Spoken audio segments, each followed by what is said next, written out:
المغاربه صوتكم راه مهم في الانتخابات، خاصكم تصوتوا. حيد هذيك الفكره ديال لا ما نبقاش نصوت، انا ما بقيتش كنتيق. لا، هاد الهضره هي اللي خلاتنا اللور، هاد الهضره هي اللي خلاتهم من هبه ودب كيطلع الحكومه بهاد القضيه ديال ما بقيتش كنصوت، ما بقيتش كتعطيو الاصوات ديالكم. لا، اللي كتثق فيه خاصني نصوت عليه. وهاد الناس هادو اللي هما دابا خارجين في المعارضه، الغالبيه ديالهم في المعارضه اللي منهم اوزين ومنهم هاد نبيل بن عبد الله ودريس الشقار، واللي دابا كيبينوا لكم ديك الضحكه الصفراء، وحنا لا احنا مع المواطن المغربي ولا لي غلاء الاسعار والمواطن المغربي تقهر وحكا يلا خرجوا دابا كيهضروا على السكان ديال الحوز، علاش ما نستافدوش على هذه في القصر الكبير هذه.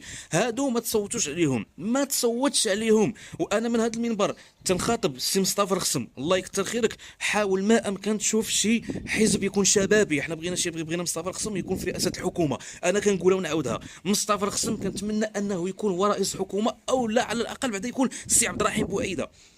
خاصهم يكونوا في الحكومه هاد الناس هادو، لان هادو هما اللي غادي يخدموا. والدليل راه حنا كنشوفوا دابا هاد الناس هما اللي كيتحاربوا معاهم، هما اللي كيديروا البوسيبل باش انهم يحيدوهم، باش ما يدوزوش، كيديروا لهم العصا في الرويضه.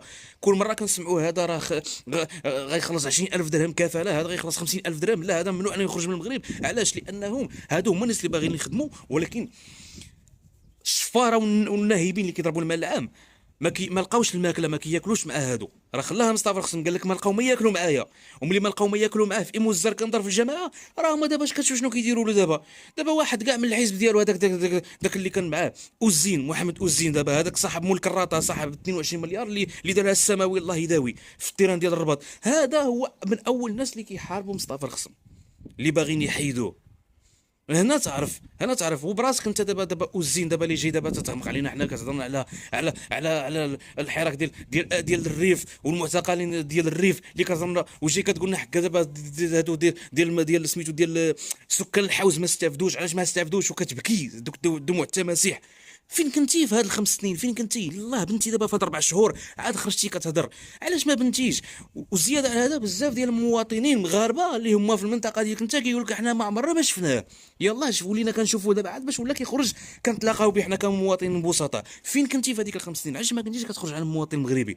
بينما مصطفى الخصم كان تيخرج عند المواطنين في الوقت اللي هو رئيس جماعه، كيخرج كيتحاور مع المواطنين، كيوجد حلول للمواطنين. ونزيدك حاجه، كان تيخسر من ماله الخاص، من جيبو الخاص، ماشي مره ماشي جوج، تيخسر من جيبو الخاص. بينما نتوما ما كديروش ما ك...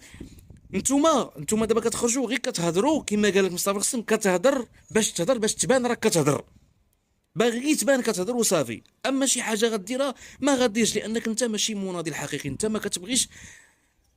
كيفاش غادي نقول لك، انت ما كتبغيش المصلحه العامه، مصلحه المواطن، انت باغي المصلحه الخاصه. انت كضرب على الفرماج، انت دابا كتقلب باش طامع في الحكومه. لا انت لا هذا الشجر، انتم راه معارضين. شكون اللي دار القانون ديال الاضراب؟ شكون اللي صوت على القانون ديال الاضراب؟ شكون اللي صوت ضد قانون ملتمس الرغبه؟ شكون؟